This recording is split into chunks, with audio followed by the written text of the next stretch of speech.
Good morning students.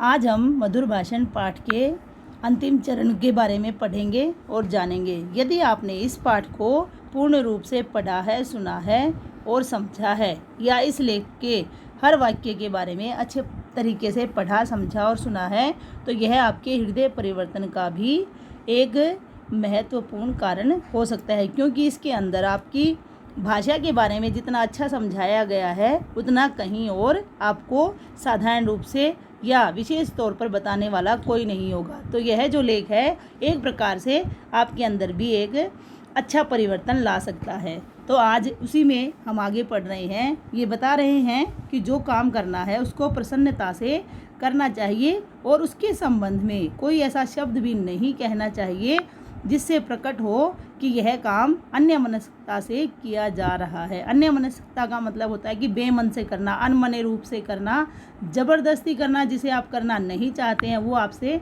करवाया जा रहा है। तो यहाँ पर इस पंक्ति का अर्थ होगा कि यदि आपको कोई काम करने के लिए दिया जाता है तो उसे आपको खुश होकर करना चाहिए और उसे करते समय कोई भी ऐसे शब्द का प्रयोग नहीं करना चाहिए जिससे ऐसा लगे कि यह काम आप अपनी इच्छा से या खुश होकर नहीं कर रहे हैं या बेमन से कर रहे हैं, या उस काम के करने से दूसरे के साथ एहसान किया जा रहा है कि जिसके लिए आप वो काम कर रहे हैं उसके ऊपर एहसान कर रहे हैं, ऐसा भी आपको नहीं दूसरे को महसूस करवाना चाहिए। मतलब कि कार्य को आसानी से या सरलता से कर देना चाहिए, किसी के ऊपर एहसान नहीं जताना चाहिए। या तो कोई वस्तु न दें और दे तो पूर्ण उदारता से और प्रसन्नता के साथ दें। तो यहाँ पर यदि कोई आपसे कुछ मांग रहा है या तो उसे न दें, अर्थात बिल्कुल मना कर दें, और जब दें तो पूरी उदारता के साथ और प्रसन्नता के साथ। उदारता का मतलब होता है कि अच्छे तरीके से दें, उसको यह न जताएं कि आप हमारे यहाँ कुछ मांगने के लिए आए हैं और हम आपको देकर एहसान जता रहे हैं। कम से कम जहाँ क्रिया में उदारता हो वहाँ वचने दरिद्रता नहीं आने देनी चाहिए। क्रिया का मतलब जब आप कोई कार्य कर रहे हैं तो उस काम में उदारता या विनय पूर्वक जो काम आप कर रहे हैं वहाँ पर जो वचने दरिद्रता का मतलब होता है कि जो आपके वचन हैं या जो आपके शब्द हैं उनमें दरिद्रता या गरीबी जैसा भाव नहीं आना चाहिए। तो यहाँ पर इसका मतलब है कि जब आप किसी के लिए कोई काम करते हैं तो उसको अच्छे मन से करें, खुश होकर करें, अगले को यह एहसास न हो कि आप ज़बरदस्ती कर रहे हैं या बेमन से कर रहे हैं या ना खुश होकर कर रहे हैं।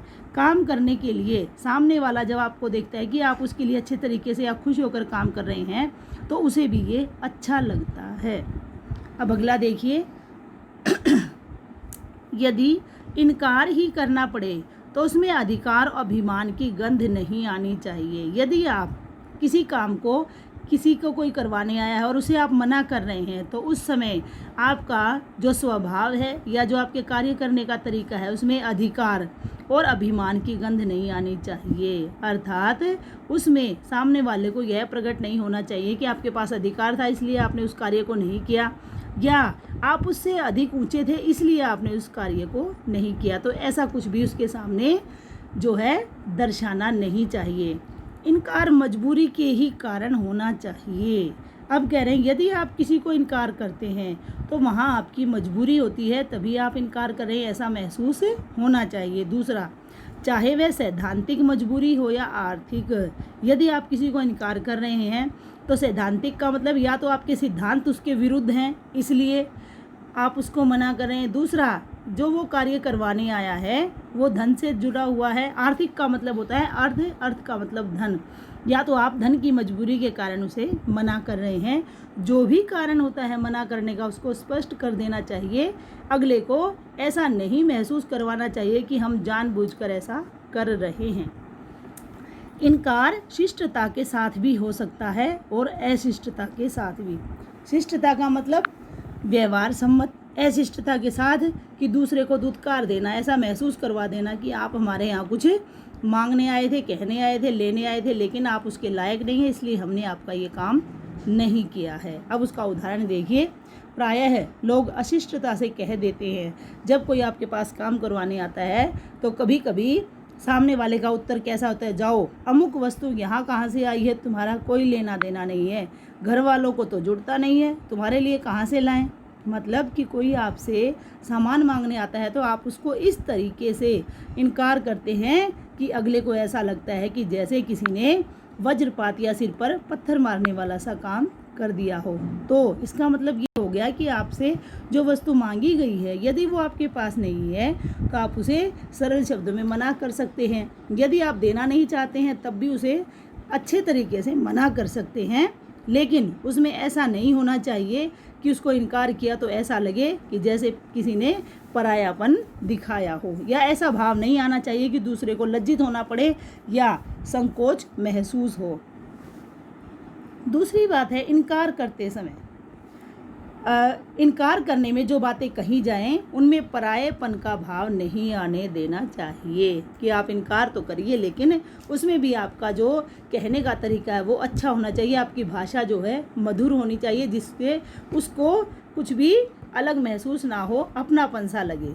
इनकार करते समय खेद प्रकट करना शिष्टाचार की मांग है।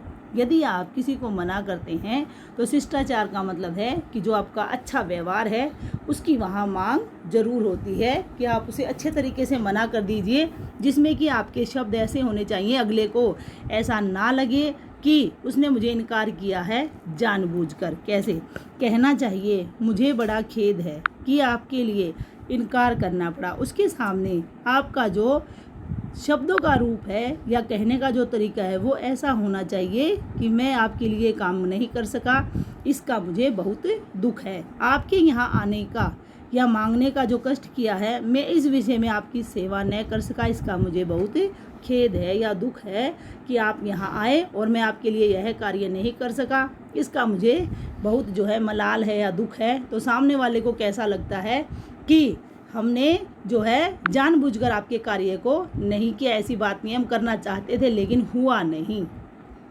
अब देखिए बिल्कुल अंतिम चरण है आपके इस लेख का। यहाँ पर लेखक जो है कहना चाहते हैं कि वार्तालाप में हमको व्यापारिक बातचीत और निजी बातचीत में थोड़ा अंतर करना होगा। अब यहाँ पर जो लेख आपको लेखक बताना चाह रहे हैं इस लेख में वो है कि जब बातचीत होती है, वार्तालाप का मतलब बातचीत में हमको व्यापारिक मतलब व्यापार से जुड़ी हुई और निजी हमारी पर्सनल बातचीत में थोड़ा अंतर करना चाहिए। व्यापारिक बातचीत भी अशिष्ट नहीं होनी चाहिए, बिल्कुल सही है। लेखक कह रहे हैं कि बातचीत कैसी भी हो लेकिन उसमें शिष्टता होनी चाहिए, और व्यापारिक बातचीत जो होती है उसमें अधिक शिष्टता की आवश्यकता होती है और वहीं नपे तुली भी हो सकती है। मतलब ज़्यादा बातचीत नहीं होती वहाँ पर, जितना काम होता है उतना ही कहना होता है।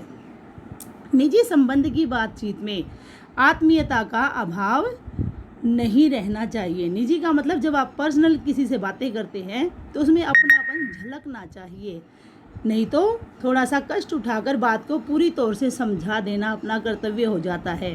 कि कभी कभी हम पर्सनल बातें करते हैं, जब सामने वाले को हमारी वो बात समझ में नहीं आती है तो हम थोड़ा सा चाहे उसके लिए कष्ट उठाएं, थोड़ा परेशान हो, लेकिन उसको अच्छे तरीके से समझाना ही हमारी ड्यूटी बनती है, कर्तव्य होता है। और कुछ लोग सबके साथ निजी संबंध की तरह ही वार्तालाप करते हैं। कुछ लोग ऐसे होते हैं जो बातचीत करते समय भूल जाते हैं कि हम पर्सनल कर रहे हैं या प्रोफेशनल, अर्थात वो हर समय ही निजी संबंध की तरह ही सभी के साथ वार्तालाप या बातचीत करते हैं। लेकिन यह कोई बुराई नहीं है, किंतु व्यापारिक बातचीत के नज़रिए से देखा जाए तो बात उतनी ही कहनी चाहिए जितनी हम निभा सकते हैं या पूरी कर सकते हैं। अतः इस मधुर भाषण के लेख में हमने इतना अच्छा बातचीत या भाषा के बारे में जाना है। बाबू गुलाब राय जी ने आपको बहुत अच्छा समझाने का प्रयास किया है। आशा है आप इस पाठ से इस लेख से बहुत कुछ समझेंगे और ग्रहण करेंगे। आज का आपका यही होमवर्क रहेगा। इस पूरे पाठ को पढ़कर अगर किसी शब्द में, किसी वाक्य में कोई आपकी समस्या आती है तो आप उसके बारे में पूछ सकते हैं। कल हम इसके शब्द भंडार के बारे में पढ़ेंगे। आपका दिन शुभ हो। धन्यवाद।